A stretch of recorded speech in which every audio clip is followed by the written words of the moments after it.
어 여러분 마르틴 루터라는 사람 한 번쯤 들어보셨을 것 같습니다. 교회 생활 오래 하신 분들은 마르틴 루터라는 이름 들어보셨을 것 같은데, 사진을 보면 뭐 이런 사람이죠. 이렇게 생긴 분입니다.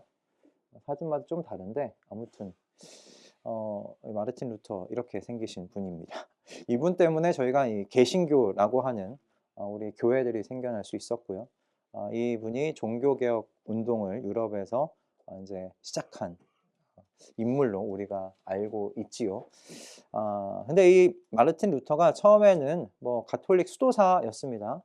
가톨릭 수도사였고, 하나님의 참 거룩하심과 하나님의 그 위엄 앞에 완전히 사로잡혔던 사람이었습니다. 그렇게 하나님 앞에 있었던, 하나님 앞에서 살려고 그렇게 부단히 애썼던 사람이었어요. 하나님의 그 거룩하심과 하나님의 그 크심 앞에서 하나님 앞에 살려 하다 보니까 이 마르틴 루터의 삶에 나타나는 특징이 뭐였냐면, 그렇게 죄에 민감했어요. 자신의 죄에 그렇게 민감했던 사람입니다.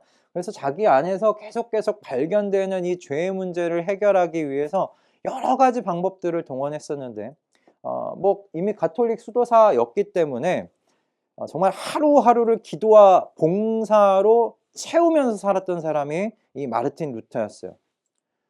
근데 이 기도와 봉사로 보내도 이 저녁에 잠자리에 들려고만 하면 하루 동안 지었던 죄들이 계속 머리에 떠도는 거예요. '아, 내가 이렇게 생각으로 죄를 지었지. 내가 말로 이렇게 사람들 사이에서 죄를 지었지.'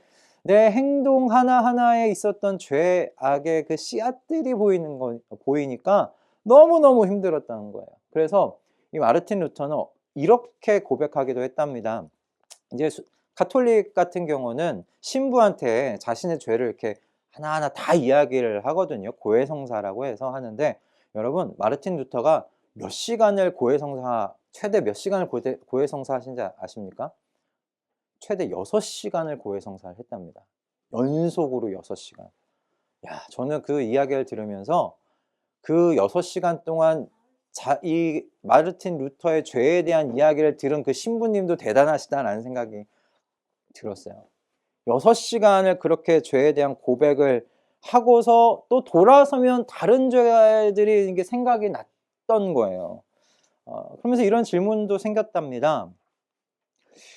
'고백한 죄만 용서받으면 잊어버린 죄들은 어떻게 되는 걸까?'라는 질문도 갖고 있었고, '내가 아무것도 모르는 그런 상태에서 저지른 그 죄는 또 어떻게 되는 건가?' 하나님 앞에, 거룩하신 하나님 앞에 내가 너무 거룩해지고 싶으니까, 그 앞에 깨끗하게 서고 싶으니까 이런 질문들이 막 생겨난 거예요. 그렇게 해결되지 않은 이 질문들을 품에 안고 이 사람이 금식도 여러 날 금식도 해 보고, 또 담요도 덮지 않은 채 자신의 몸을 좀 괴롭히면서 학대하면서 그렇게 죄와 싸워 보려고 노력을 했던 사람이 이 마르틴 루터였습니다. 그러다가 인제 어느 날은 '아, 내가 오늘 하루만큼은 내가 죄를 짓지 않았구나.' 그렇게 생각했던 그때도 있었대요. 그런데 그렇게 생각하면 또 어떤 생각들이 밀려왔냐면, '야, 내가 충분히 오늘 금식했나? 내가 충분히 기도했나? 내가 충분히 봉사활동을 했나? 충분히 고통을 내가 받았나?' 그런 생각이 계속 밀려오니까 괴로웠다는 거예요. 그래서 이 마르틴 루터가 그때 당시를 회상하면서 이렇게 적었다고 합니다. '나는 한 번 이상 절망의 심연으로 내몰려서 차라리 내가 태어나지 않았으면 좋았겠다.'라고 생각했었다.'라는 거예요. '내가 차라리 태어나지 않았다면 이렇게 힘들지 않았을 텐데.' 그런 생각을 이 마르틴 루터가 했다는 거예요. 이 마르틴 루터가 이 시편이라는 책과 또 로마서라는 책이 있어요. 시편과 로마서의 강의를 맡아서 그거를 준비하는 공부를 하던 중에 이 로마서에서 말씀을 찾은 거예요. 하나님의 공의하심, 그리고 의인은 믿음으로 말미암아 살리라라는 그 말씀을 계속 붙잡고 생각하다가 그때 깨닫게 되었답니다.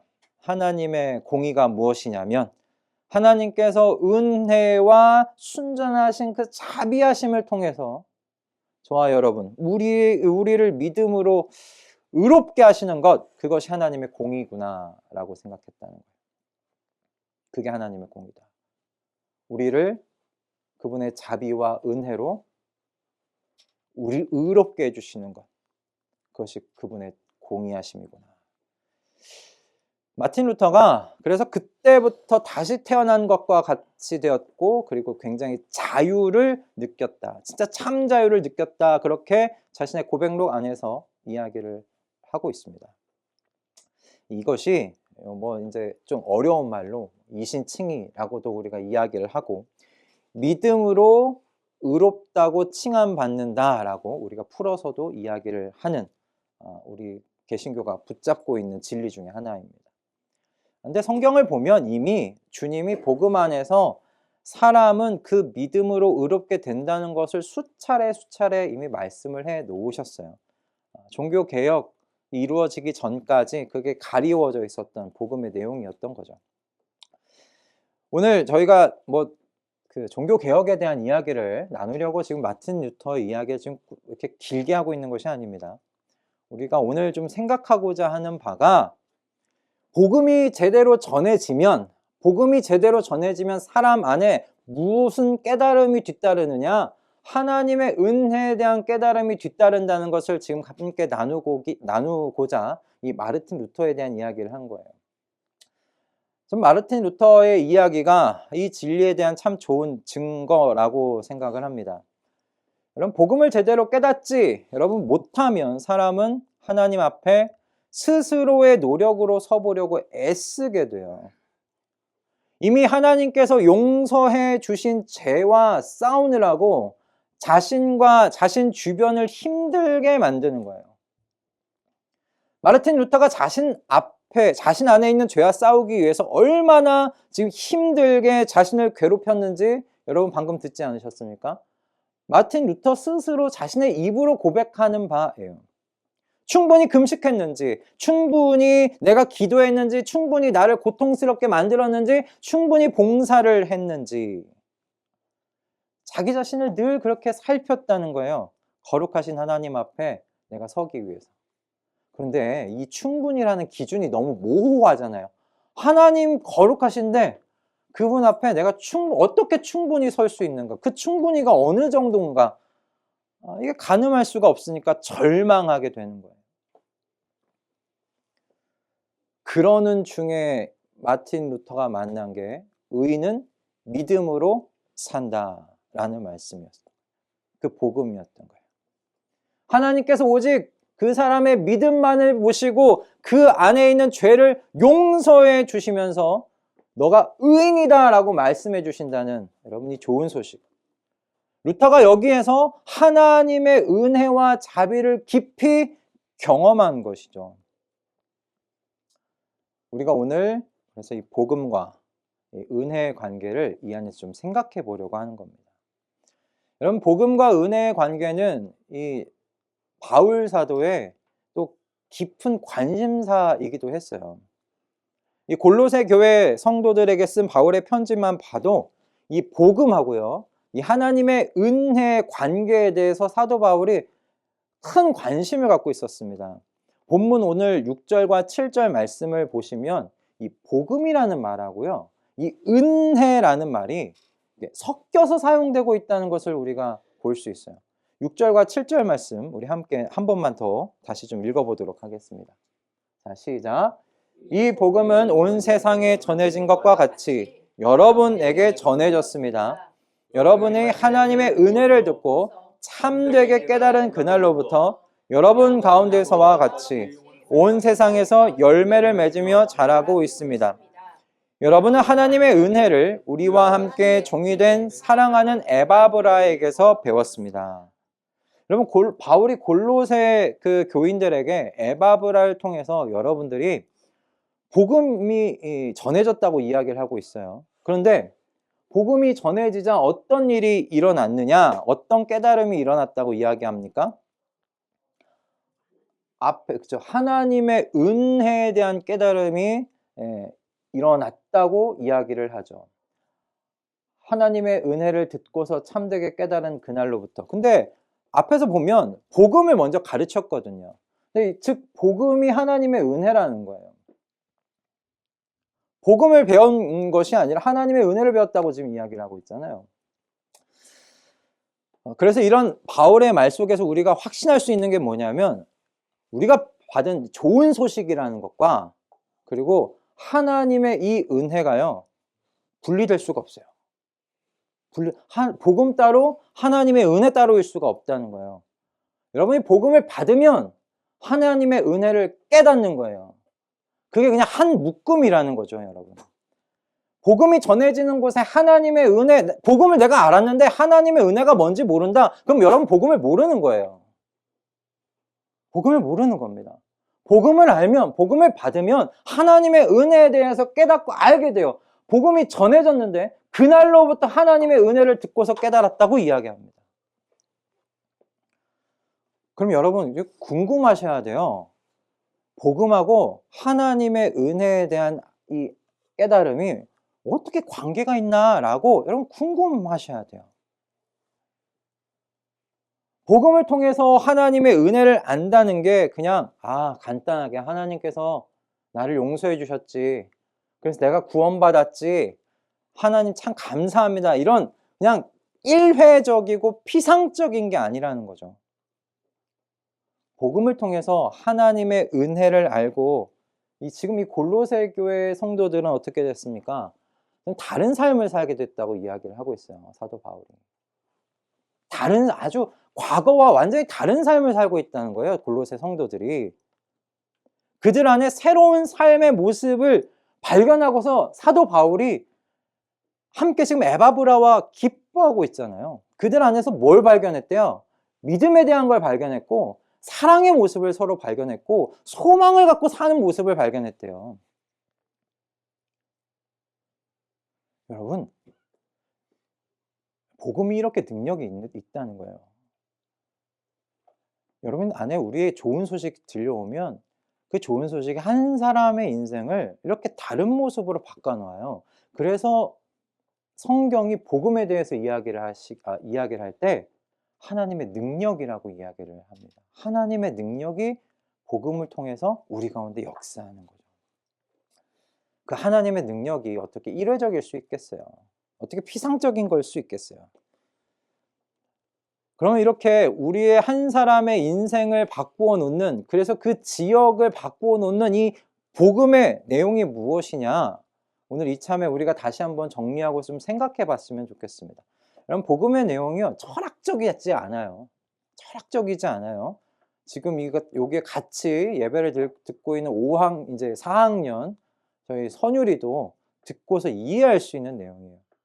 그럼 복음의 내용, 가장 기초적인 토대가 무엇이냐면 선율이도 아는 거죠. 하나님께서 온 우주, 온 만물의 뭐라고? 왕이시고 주인이시다라는 거예요. 고개를 끄덕이고 있어요. 우리 4학년 선율이가 듣고 그치. 고개를 끄덕여요. 여러분 이게 어려워요? 이거 철학적인가요? 아닙니다. 성경에서 1장 1절, 성경 창세기 1장 1절 무슨 말씀으로 되어 있습니까? 태초에 하나님이 천지를 창조하시니라. 너무 다 알고 있는 말씀이죠. 왜 또 다 알고 있는 말씀을 이렇게 앞에서 이야기하실 텐데. 여러분 성경이 1장 1절에서 이것에 대해서 말씀하시는 게 뭐냐면 하나님이 주인이시다라는 걸 선포하는 거예요. 세상에.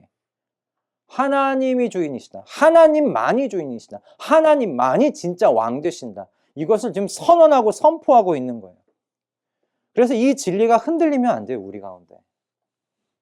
하나님이 주인 되신다는 거, 왕 되신다는 걸 이게 흔들리면 안 되는 거예요. 이게 그냥 기본이에요. 이게 반석이에요. 그럼 사실 복음이 우리 가운데 들어왔을 때 우리 안에서 회복되는 게 뭐냐면 이 진리잖아요.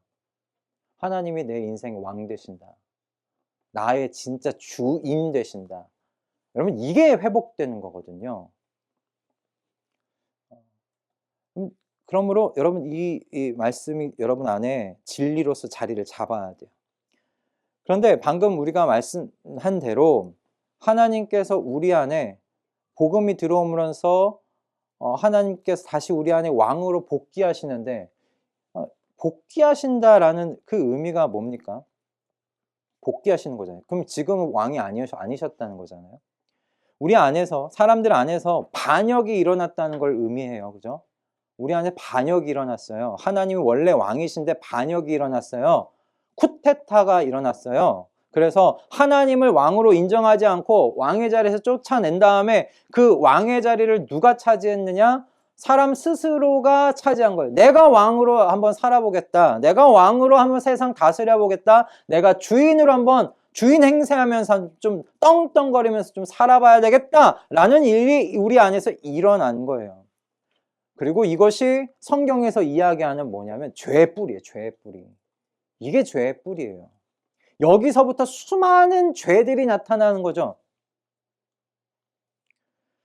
여러분, 이 모든 이야기가 창세기 1장부터 3장 안에 다 기록되어 있습니다.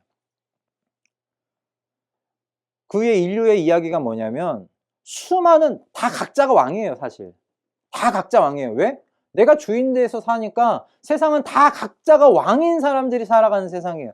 그러다 보니까 어떻습니까? 이런 세상 속에 여러분, 이 인류의 역사 속에 전에도 우리가 함께 이야기를 나눴었지만 전쟁이 끊이지 않았죠. 갈등이 끊이지 않았죠. 서로를 향한 미움이 끊이지 않았어요. 왜? 서로 왕돼야 되니까, 서로 주인으로 살아가야 되니까 갈등이 일어날 수밖에 없어요. 그러면 인류의 역사만 그렇습니까? 우리 개인의 역사도 마찬가지 아니에요? 우리 개인의 역사만 살펴봐도 남편과 아내가 갈등을 일으키고, 여러분 자녀와 부모가 갈등을 일으키고, 고부 간의 갈등이 있고, 직장 동료와 상사 간의 갈등이 있지 않습니까? 여러분, 평화라는 말이 사실 우리 사람들 사이에서 평화라는 말은 평상의 언어는 아닙니다. 평상시의 언어는 아니에요. 죄가 사람들 안에 들어온 이후에 인류의 역사는 살펴보면 다 투쟁이고요. 다 갈등이고요. 경쟁의 이야기가 되어버렸어요. 내가 누구보다 위에 올라가느냐의 싸움이에요. 네, 여러분 사회생활 요즘 사회에서 생활하시잖아요. 사회에서의 모습이 무엇이면 경쟁이잖아요. 누구보다 내가 더 올라갈 거냐, 그 싸움 아니에요, 사람들.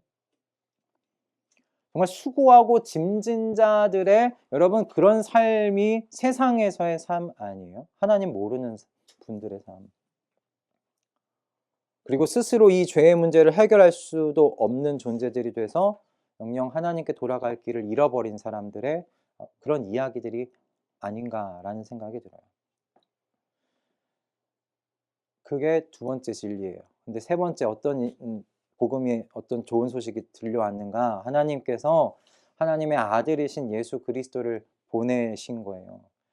하나님께서 하나님의 아들을 보내셔서, 그래서 선포하셨던 가르침이 뭡니까? 첫째가 하나님의 나라를 가르치셨고, 두 번째가 이 좋은 소식인 하나님의 아들을 믿고 회개하면 구원 얻는다는 소식이었어요. 그 두 가지 가르치셨어요. 두 가지, 평생에. 여기서 지금 우리가 생각하려고 하는 것은 무엇이냐면, 하나님의 아들이신 예수 그리스도께서 어떻게 좋은 소식이 되시느냐, 어떻게 복음 되시느냐라는 것에 대한 이야기예요. 그분이 좋은 소식이 되시는 이유는 두 가지입니다. 첫째는 여러분, 이 예수께서 인류의 모든 죄를 짊어지시고 어린 양 되셔서 제물이 되셔서 십자가에서 죽으셨다는 게 좋은 소식이에요. 그리고 두 번째가 무엇입니까? 이 예수 그리스도를 믿으면 하나님께서 저와 여러분이 지은 모든 죄를 용서해 주시고, 너는 아무 죄가 이제 없어, 너는 의인이야 라고 칭하여 주신다라는 게 좋은 소식이다라는 거예요. 앞에서 말씀드린 마르틴 루터가 깨달은 것이 바로 이겁니다. 의인은 믿음으로 산다라는 거죠. 여기서 복음을 제대로 깨달은 사람이 하나님의, 여러분, 은혜를 경험합니다. 은혜에 속하여 은혜 안에서 살아가는 것을 여기서부터 시작하게 되는 거예요. 여러분들이 이 점을 좀 생각하셨으면 좋겠어요. 여러분들이 다 죄인들이에요. 다 죄인들인데 판사 앞에 섰다고 한번 상상을 해 보세요. 요즘에 헌법재판소 이야기도 많이 나오잖아요. 그 재판정의 분위기를 한번 상상해 보세요. 여러분들이 죄인입니다. 여러분들이 죄인으로 섰어요. 판사가 앞에 있어요. 근데 여러분을 죄인이라고 여러분들이 지은 죄들이 여러분을 죄인이라고 검사 역할을 하면서 여러분들 고소해요. 판사한테. 그 죄의 목록을 검사가 하나하나 읽으면서 여기 석용이 넌 죄인이야 라고 계속 이야기해요. 내가 지은 죄니까 나는 뭘 말할 수도 없어요. 입 꾹 다물고 있을 수밖에 없어요. 다 들어보니 내가 지은 죄예요. 그런데 판사가 판결을 낼 때 어떻게 판사가 판결을 내냐? 이 사람은 무죄다라고 판결을 내요. 너는 무죄다. 석용이는 무죄다. 라고 판결을 내요. 왜? 하나님의 아들 예수 그리스도 그분이 저와 여러분의 모든 죄를 대신 지시고 십자가에서 이미 형을 당하셨다는 거예요. 여러분, 이미 죄에 대해서 형이 집행됐는데 어떻게 이 사람에게 또다시 형을 집행하느냐라는 거예요. 이해가 되세요? 여러분의 모든 죄에 대한 형이 예수 그리스도를 통해서 이미 집행이 됐어요. 집행된 죄를 다시 한번 물을 수 있어요? 없어요. 판사가 이야기하는 거예요. 너는 무죄다. 이미 집행이 됐다. 그 죄에 대해서. 여러분, 그래서 이제부터 하나님의 아들 예수 그리스도를 믿는 사람들은 이 그리스도 안에서 새로운 삶을 시작하게 되는 겁니다. 어떤 삶이냐? 여러분 안에서 죄가 발견될 때마다 하나님의 은혜에 대해서 고백할 수 있는 새로운 삶을 살기 시작해요. 은혜 안에서 살아가는 삶이에요, 그게. 하나님의 깊으신 그 은혜에 탐복하면서 살아가는 삶이에요. 우리는 예수님을 믿고 나서 사실 눈에 보이는 극적인 변화가 일어나진 않잖아요. 여러분 눈에 극적인 변화가 여러분 일어났습니까? 막 언어가 바뀌었어요? 아니잖아요. 그렇죠? 우리 선율이 대부분 바로 반응하잖아요. 언어가 바뀌지 않았어요. 언어가 바뀌지 않았어요. 모습이 바뀌었어요? 말투가 바뀌었어요? 억양이 바뀌었어요? 아니요. 기질이 바뀌었나요? 안 바뀌었어요. 예수 믿고 어떤 의미에서는 딱 똑같아요. 그리고 또 살다 보니까 어제 내가 지었던 죄를 오늘 내가 또 짓고 있어요. 똑같이 미워해요. 똑같이 욕해요. 똑같이 술에 취해요. 똑같이 게으르고 똑같이 나태하고 똑같이 음란해요. 근데 여러분 이제 과거와 다른 게 있어요. 예수 믿고 예수 안에서 살 때 과거와 다른 게 있어요. 지금 내 안에 드러난 이 죄를 하나님께서 예수 그리스도 안에서 용서해 주셨다는 그 은혜의 인식 속에서 살 수 있게 돼요. 여러분 이거 이게 엄청난 삶이에요. 엄청나게 다른 거예요. 여러분 안에서 지금 거듭거듭 보여지는 그 죄를 하나님께서 이미 용서해 주셨다고요. 그래서 여러분이 하나님의 은혜에 대해서 어떻게 되냐면 하나님의 그 용서의 한계가 어디인지가 우리 자신의 그 모습을 통해서 탐구해 나아가기 시작하게 되는 거예요. 까도 사라지지 않는 내 안의 죄를 보면서 예수 그리스도 안에서 이 모든 죄를 용서해 주신 하나님의 은혜를 생각하게 된다니까요. 도대체 이 은혜의 깊이가 어디까지인가? 여러분, 이게 가늠조차 하기 힘들게 된다는 거죠. 우리가 하나님의 은혜, 한이 없는 하나님의 은혜를 여러분 노래하시잖아요. 하나님의 은혜는 정말 한이 없어라, 한이 없어라 노래하면서 우리가 눈물도 흘리는데 여러분, 한이 없는 하나님의 은혜를 노래하려면 뭐가 있어야 되냐면 한이 없이 깊은 나의 죄를 고백해야 해요. 한이 없이 깊은 나의 죄를 보면서 한없는 하나님의 은혜를 고백하는 거예요. 야, 여기까지 용서해 주셨구나. 이 깊이까지 나를 용서해 주셨구나. 나를 이 깊은 죄에 빠져 이 정도로 깊은 죄를 갖고 사는 나를 품어주신 거구나. 그 은혜를 알게 되는 거예요. 그러니까 어떻게 되냐면 이제 여러분 안에 죄를 발견할 때마다 하나님의 이 용서의 은혜를 예수 그리스도 앞에서 고백할 수 있게 되었고, 그래서 감사와 여러분 찬양의 빛 가운데서 여러분 이제 살 수 있게 되었어요. 감사와 찬양의 빛 가운데 살게 된 거예요. 되게 신기하지 않아요? 죄가 발견됐어요, 내 안에. 그것 때문에 내가 어두운 가운데 머무르고 나 같은 놈만 하면서 여러분이 주저앉는 것이 아니라 죄가 발견됐는데 그 죄를 용서해 주신 하나님이 생각이 나서 그 은혜에 감사하고 찬양할 수 있는 빛 가운데서 살아갈 수 있게 됐다니까요. 이게 얼마나 다른 삶이에요? 그 은혜에 대해서 감사하고 찬양하다 보면, 그렇게 빛 가운데 살다 보면 여러분 죄가요 점점 멀어져요. 같은 죄 여러분 이제 잘 안 짓게 돼요. 죄에서 멀어지게 된다니까요. 그냥 그게 자연스러운 일이에요. 복음이 우리 가운데 들어왔을 때 그게 자연스러워지는 거예요. 성령께서 그 일을 하세요.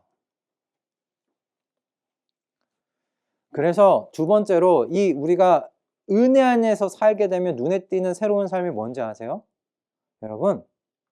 여러분들이 남 탓을 하지 않게 돼요. 남 탓하면서 살지 않게 돼요. 이게 무슨 말인가 싶을 텐데요. 제가 정말 경험하는 거예요.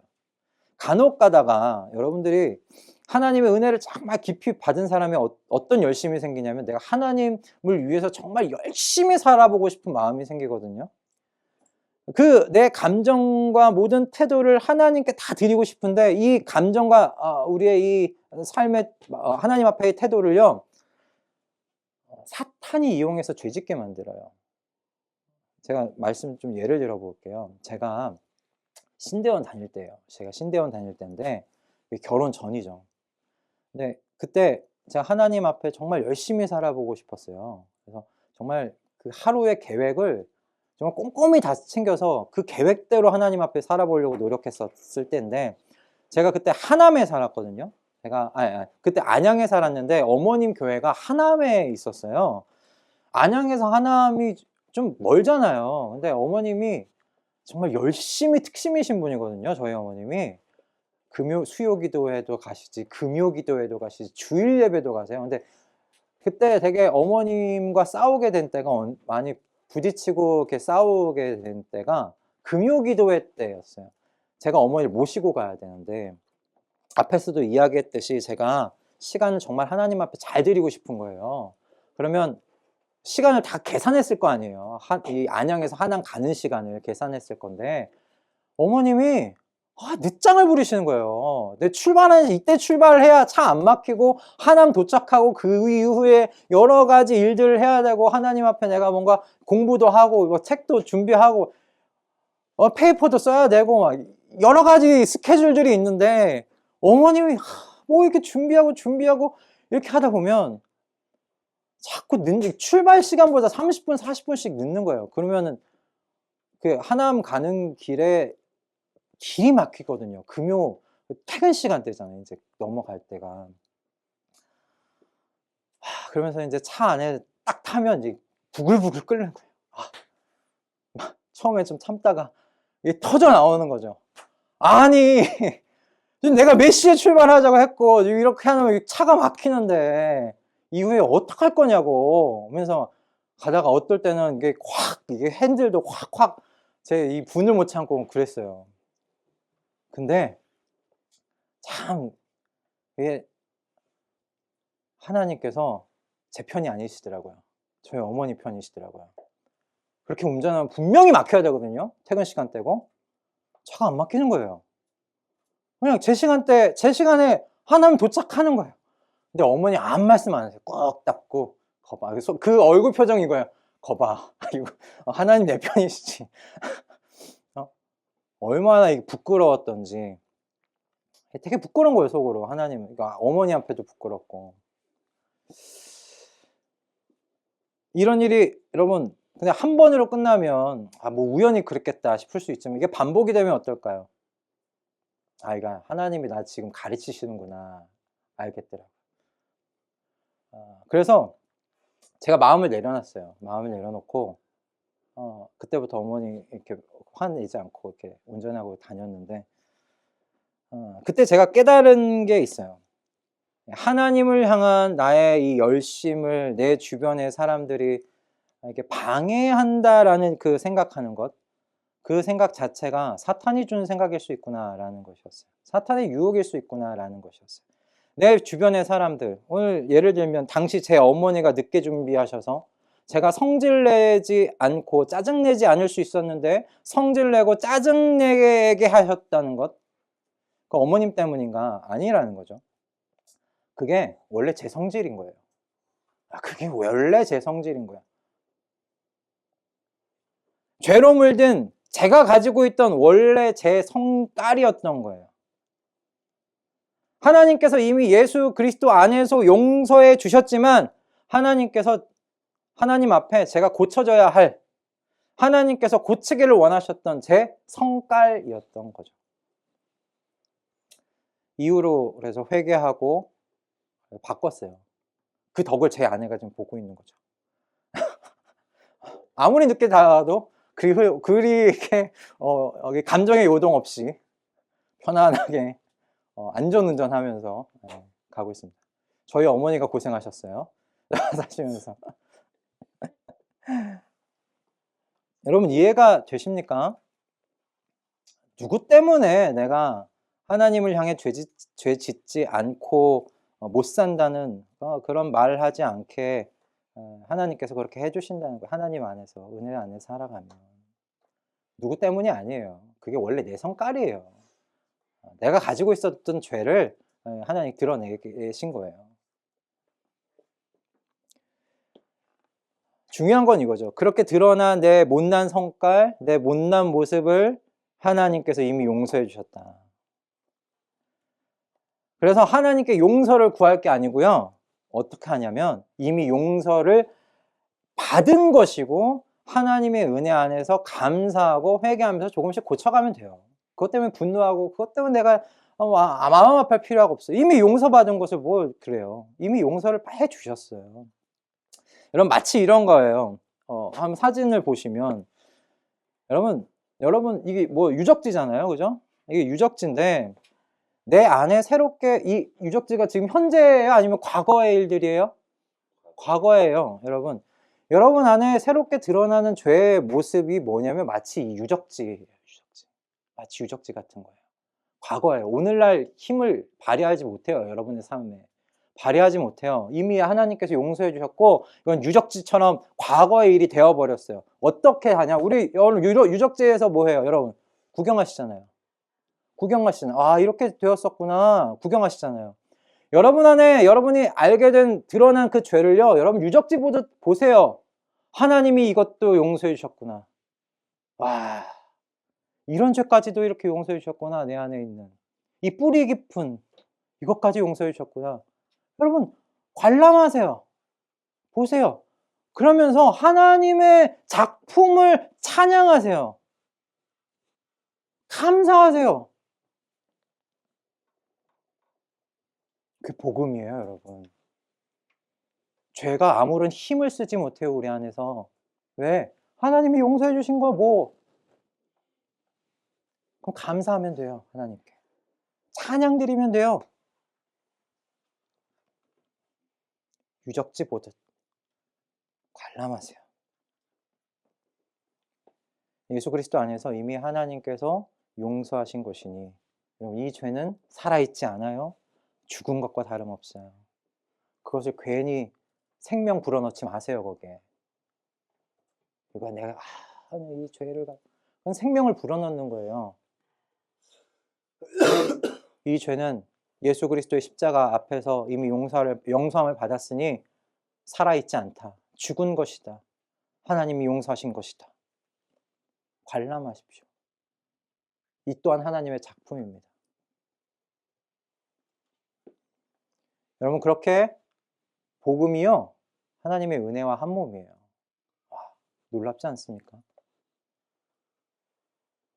내 안에 있는 죄의 그 무시무시해 보였던 것들이 생명이 없고 그냥 유적지처럼 바라볼 수 있게 만드신 하나님.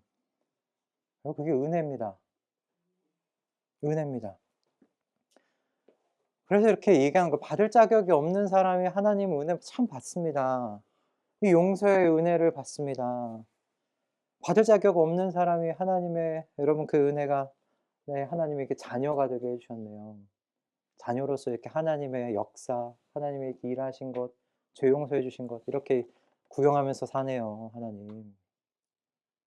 하나님 몰랐던데 이럴 수 있습니까? 죄와 어울려 어둠켜 살면서 힘들어하고 수고하고 짐진자처럼 살아가고 그러지 않았겠습니까? 저는 여러분이 이 세상에서 살다가 보면 이렇게 공급받아야 될 것들이 많잖아요. 필요한 것들이 많잖아요. 하나님께서 우리에게 그런 것들을 공급해 주시는데, 그렇게 공급해서 받은 것 때문에 하나님 제가 하나님의 은혜에 감사합니다 라고 고백하셔야겠지만, 그런 고백보다 한없이 깊은 나의 죄를 보면서 한없으신 하나님의 은혜를 고백하며 사시는 우리 모든 식구들 한 분 한 분 다 되시기를 주님의 이름으로 축복합니다. 그래서 이 풍성한 은혜 속에서 복음의 열매를 맺으면서 풍성한 삶을 사시는 우리 모든 가족분들 여러분 다 되시기를 소원합니다. 우리의 일상의 삶에서 믿음과 사랑과 소망의 열매가 정말 다양한 모습으로 그렇게 아름답고 풍성하게 맺히도록 매일같이 우리의 복음을 새롭게 묵상하고 생각하면서 우리 매일 우리 안에서 깊어지는 하나님의 은혜를 사십시다. 할렐루야. 아멘.